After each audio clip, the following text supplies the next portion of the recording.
happy to know that I was wrong about this week's episode of Fairy Tale. I swore up and down to myself that no, they weren't actually being controlled. They were either another guild, they were actors, they were trying to scam the Fairy Tale members. But no, they are in fact the Fairy Tale Guild.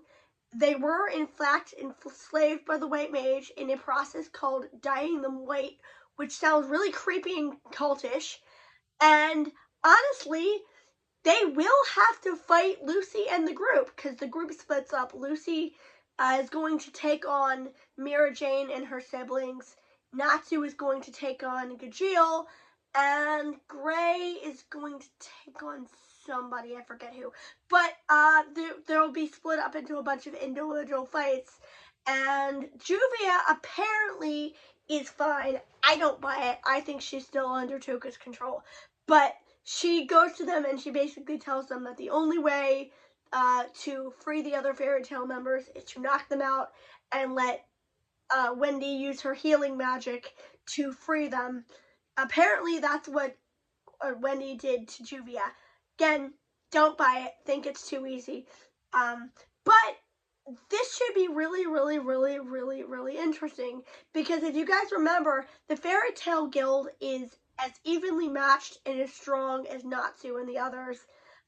So some of these fights are not going to go well, especially when Urza has to go up against Jalal, who I didn't realize was an actual guild member. I just thought he was kind of there. But no, he's apparently an actual guild member now, which I think is really cool because as you remember in the original series, he was kind of a villain-ish. And hard to explain. I didn't finish watching the original series, but I know what's going on.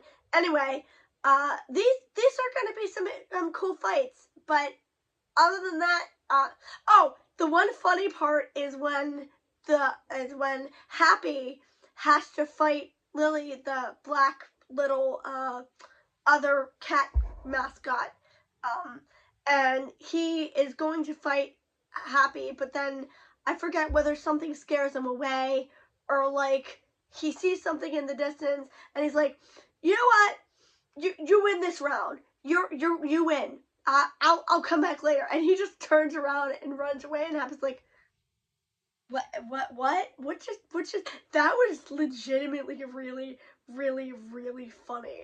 But I'm curious to know whether Toka will dye the rest of the town, because that could make for a very interesting dynamic. She was going to do the same thing to Mercphobia, the water god, but for some reason something stopped her. I forget what they said it was. For whatever reason she couldn't do it, so she had to turn to Plan B, which is the rest of the Fairy Tale Guild. Which is weird because you'd think she'd just do it to the rest of the town, but I don't know. So next week is probably mostly going to be fights, and then probably some climactic twist about the rest of the town being enslaved. But for now, this should be a very interesting next couple of episodes.